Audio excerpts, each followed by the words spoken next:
दाल सेवियां पैना पैना हलवा इन्हां दा भाई गजरेला इन्हां दा फुफड़ लगे दलिया इन्हां दा जवाई इन्नी गल सुन के चौलां भी रौली पाई चौलां दी गल सुने न मुल्ला उन्हें अपनी आख सुनाई सच्ची गल मैं सुनावां सुन लो मेरे भाई दंदा दड़ा नूं खबर न थी वे हलवा नंगे नाल पाई वाह तेरी ये कुदरत मौला वाह तेरा ये जलवा जमीन समान ला के मौला कर दे हलवा हलवा हलवे दा दरिया होवे ते बेड़ी होवे डोई खान वाला मैं कला होवां होर ना होवे कोई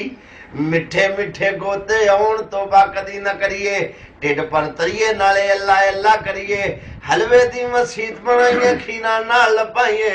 सेवियां दी सफा पवाइए सईदे जा जा खाइए जिस मल्ले अंदर दाल पक्के मल्ला ना बख्शिया जावे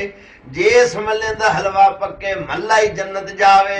जिथे दाल उथे हड़ताल जिथे खीर उथे भीड़ जिथे हलवा उथे जलवा कोठा होवे संग संग होवे मंग लंग भी हलवे लंग लंग भी हलवे लंग लंग भी हलवे लंग